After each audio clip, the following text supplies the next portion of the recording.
Extrait numéro 31 du livre Martin Eden de Jack London. Chapitre 19.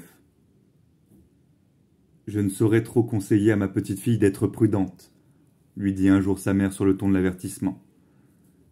Je sais ce que vous voulez dire, mère, mais c'est impossible. Il n'est pas... Ruth rougit, mais sa rougeur était celle de la Vierge, qui se trouve amenée à discuter pour la première fois des choses sacrées de la vie, avec une mère qu'elle tient elle aussi pour sacrée. Sa mère acheva sa phrase pour elle.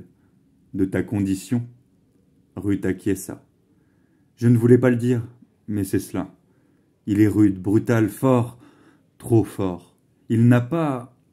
Elle hésita, ne pouvant poursuivre. C'était une expérience nouvelle pour elle, que de parler de ces sujets avec sa mère. Une fois encore, celle-ci mena la pensée de sa fille à son terme. Il n'a pas eu une vie décente. C'est bien ce que tu veux dire, n'est-ce pas? Ruth répondit Derechef d'un signe de la tête, et le rouge lui monta Derechef au visage.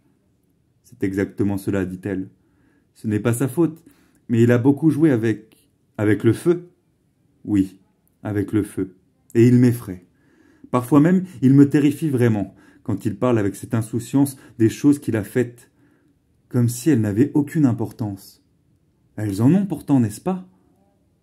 Elles étaient assises l'une contre l'autre, se tenant par le bras, et pendant le court silence qui suivit, la mère tapota la main de sa fille, attendant qu'elle poursuive. « Mais il m'intéresse terriblement, reprit-elle. En un sens, il est mon protégé. Et puis, il est aussi mon premier ami.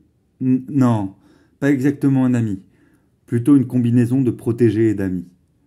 Parfois, quand il me fait peur, j'ai l'impression que c'est un bulldog avec lequel je m'amuse à jouer, comme certaines étudiantes, et qui tire sur la laisse, montre les dents et menace de s'échapper.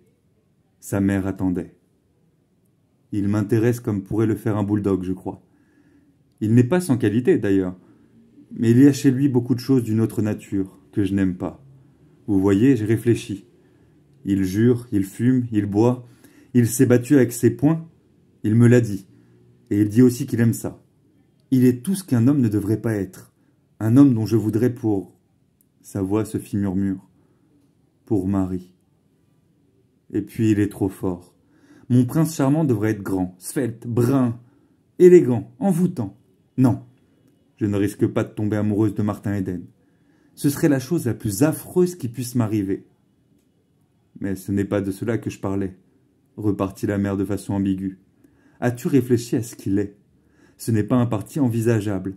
De toute façon, imagine qu'il vienne à t'aimer. Mais il m'aime déjà, s'écria-t-elle.